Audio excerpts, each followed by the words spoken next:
Hello slot நம்பர்களே, என்னடா இது ஸ்டார்டிங்கே ஃபுல்லாக தேர்லாம் இருக்கே அப்படி சொல்லி பார்த்துருப்பீங்க. எங்கள் ஊரில் வந்து ரொம்ப வருஷம் கழித்து வந்து கும்பாபிஷேகம் வச்சாங்க. ஸோ நல்லா கிராண்டாக வச்சாங்க.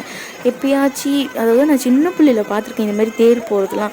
ஸோ இப்போ தான் வந்து பார்க்குறதுனால சரி நான் பார்க்கலாம் அப்படின்னு சொல்லிட்டு நாங்கள் ஃபேமிலியாக எல்லாம் சேர்ந்து வெளியில் வீட்டுக்கு வெளியில் 2 வேடிக்கை பார்த்துட்டு இருந்தோம். அது அப்படியே சரி உங்களுக்குலாம் காமிக்கலாம் சொல்லிட்டு அவ்வளோ நல்லா இருந்துச்சு. ஆக்சுவலாக நல்லா அவ்வளோ கிராண்டாக செலவு பண்ணி செஞ்சுருக்காங்க. அப்புறம் பக்ரீத் டைமில் வர இந்த மாதிரி வச்சுட்டாங்களா. ஆல்ரெடி நான் நிறைய வீடியோவில் சொல்லியிருப்பேன், நாங்கள் வந்து மளிகை கடை வச்சுருக்கோம் அப்படி சொல்லிட்டு. அதனால் செம்ம வேலை. குர்பானி கொடுக்கறதுக்காக வந்து இந்த கருப்பான வெள்ளாட்டை தான் வந்து வாங்கியிருந்தோம் நாங்கள். அது வந்து ஈவினிங் தான் வந்துச்சு. ஸோ ரொம்ப பயமாக இருந்துச்சு எங்களை பார்த்து. ஆல்ரெடி நல்லா லேட் ஆகிடுச்சு. அதனால் மருதாணி அரைச்சி வைக்கிறதுக்கே ஒரு 11-11:30 ஆகிடுச்சு. மருதாணி வச்சுட்டு தூங்கிட்டு மார்னிங் வந்து சிம்பிளாக டிஷ் பண்ணிக்கலாம் அப்படின்னு சொல்லிட்டாங்க.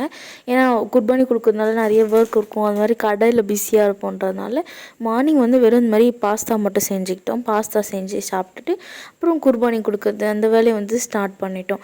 அப்புறம் இவ்வளோ வேலையும் முடிச்சுட்டு ஒரு 4 மணி அந்த மாதிரி தான் வந்து பிரியாணி செஞ்சே நாங்கள் சாப்பிடவே உட்காந்தோம். அவ்வளோ வேலையாக இருந்துச்சு பக்ரீத் டே. உங்களோட பக்ரீத் டே எப்படி போச்சு அப்படின்னு சொல்லிட்டு மறக்காமல் கமெண்ட் பண்ணுங்கள்.